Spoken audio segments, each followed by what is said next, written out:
Bismillahirrahmanirrahim. Assalamualaikum warahmatullahi wabarakatuh.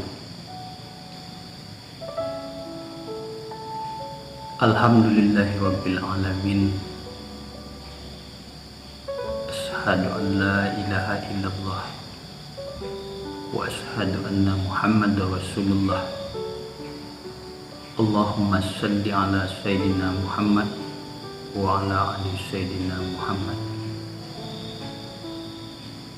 Raditu billahi rabba wa bil islami dina wa bi Muhammadin nabiyya wa rasulah. Ilahi anta maksudi wa redaka matlubi, aktini mahabbataka wa bi qurbika Allah. Alhamdulillahirabbil alamin.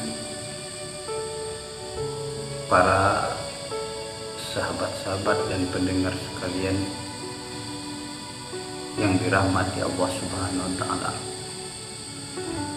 Pada pertemuan kita kali ini kita akan membahas dengan izin Allah Subhanahu wa taala tentang ma'rifat hati.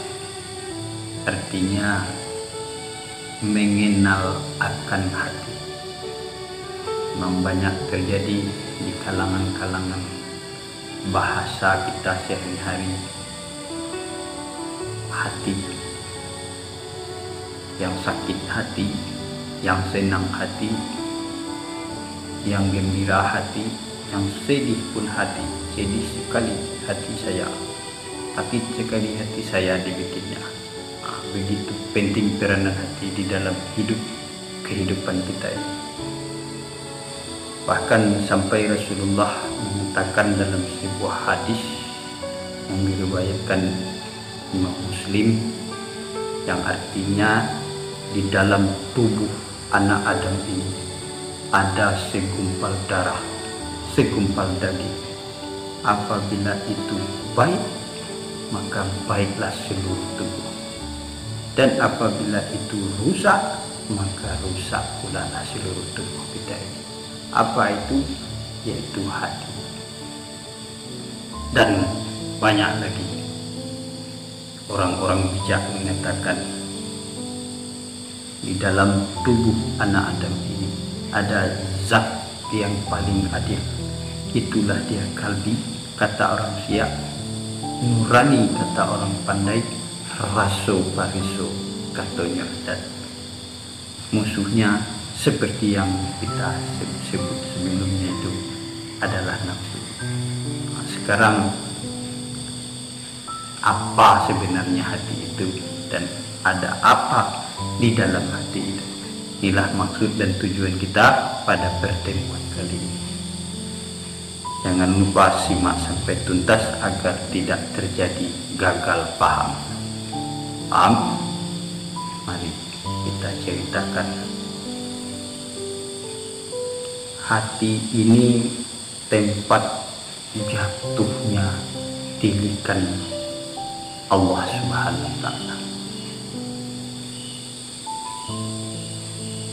Seperti yang dikatakan dalam sebuah hadis, Allah mengatakan, aku tidak melihat rupamu, tidak melihat hebatmu, tidak melihat pasifmu, tidak melihat pintarmu.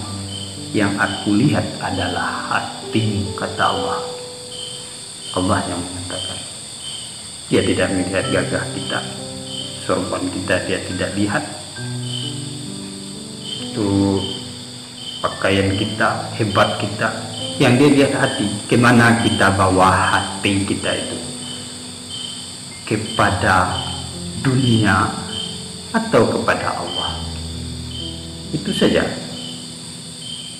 Tidak ada jalan lain. Jadi Allah rupanya tidak melihat kepada penampilan kita, sorban gagah, hebat ilmu, segala macam tinggi, banyak macamnya, bisa nunjuk sana nunjuk sini, bukan itu yang dilihat Allah Subhanahu wa taala. Yang dilihat Allah adalah hati kita, bagaimana kita bawa. Inilah yang dimaksud dengan ma'rifat hati. Hati ini dia sangat halus, yang bernasabkan kepada alimul amri, latifah rabbaniyah. Dia yang wajib bertanggung jawab di dalam tubuh kita. Keterangan detil, simak jelas-jelas. Hidup kita ini mempunyai 4 tubuh, unsur tubuh kita ini 4 macam. 4. Yang pertama tubuh kasar, inilah yang nampak. Yang kedua tubuh halus, itulah hati. Yang ketiga tubuh batin, itulah kehidupan, sumber kehidupan kita. Yang keempat tubuh rahasia, meliputi seluruh tubuh kita ini. Hati-hati minimalnya. Tapi maksud kita pada kesempatan ini bukan membahas tentang itu. Di lain waktu nanti kita bahas tentang hati. Jadi kita mengetahui hati itu adalah tubuh kita yang halus, yang tidak nampak. Artinya pemikiran kita, itulah dimaksud dengan hati. Sekarang ada apa di dalam hati itu? Di dalam hati itu, apa sebenarnya di dalam hati itu? Coba analisa. Kalau tidak tahu, mari kita tanya sama Allah Subhanahu wa taala.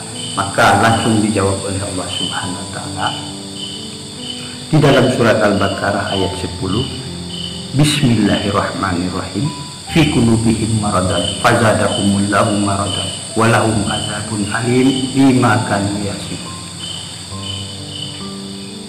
Sesungguhnya di dalam hati manusia itu telah ditanam penyakit. Apa penyakitnya itu? Itu seperti maksud penyakitnya itu seperti sifat sombong, iri hati, dengki, khianat, riya, pamer-pamer, segala macam. Banyak penyakit-penyakit. 6.666 ayat di dalam Al-Quran. Sebanyak itu pula urat di dalam batang tubuh manusia yang dipompakan dari jantung ini. Kalau sifat sombong tertanam di sini, langsung dispok oleh jantung. Jadi orang yang sombong kita. Itulah yang akan dibersihkan. Itulah yang telah tertanam penyakit di dalam hati manusia itu. Allah langsung menanam, maka diperintahkan kita untuk membersihkannya. Kalau tidak kita bersihkan, diberinya kita azab yang sangat pedih dari dunia sampai ke akhirat nanti. Pedih penderitaan kita. Disebabkan apa? Disebabkan manusia itu pendusta. Lihat arti selanjutnya. Manusia itu pendusta. Papat di luar, gancung di dalam. Lain di mulut, lain di hati. Memang kebiasaan manusia itu banyak seperti itu.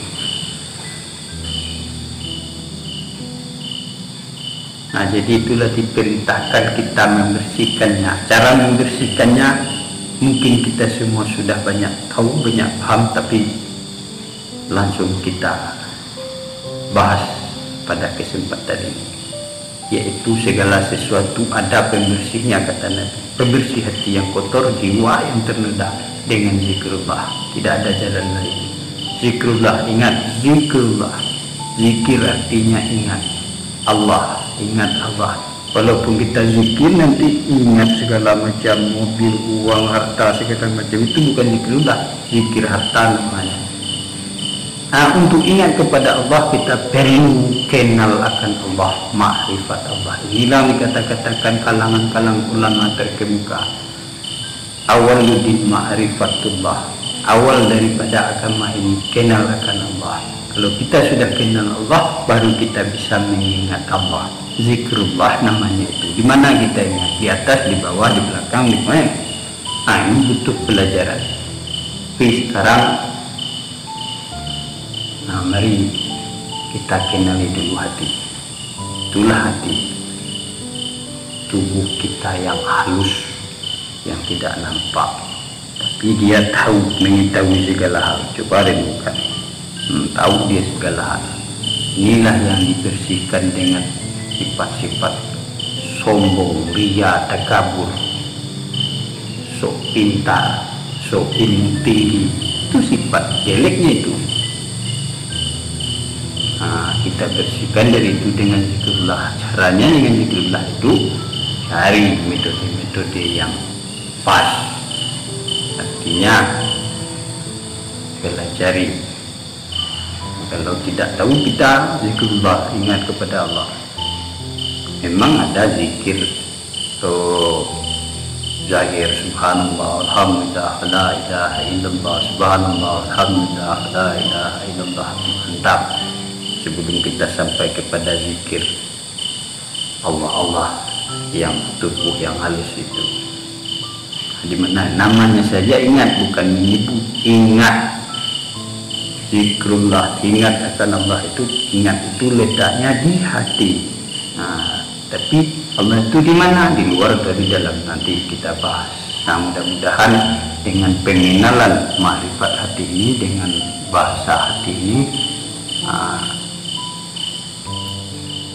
ada manfaat bagi kita semua, terutama bagi diri saya sendiri dalam mengasah-asah amalan-amalan ilmu yang dituntut diberikan Allah Subhanahu wa Ta'ala. Mudah-mudahan berkah dari dunia sampai ke akhirat apa yang kita tuntut. Sebab ilmu kalau kita tuntut tidak kita amali sama saja. Jadi itulah yang petuah-petuah dari tuan guru saya Haji Syekh Mudu Abdul Manap. Jadi banyak maaf pada pertemuan kita kali ini, kalau ada salah dan janggal, kekurangan, maklumlah, kita sama-sama manusia bersifat khilaf, banyak kesalahan kita. Setiap detik dosa mengejar kita. Ya, maaf wabillahi taufiq wal hidayah. Assalamualaikum warahmatullahi wabarakatuh.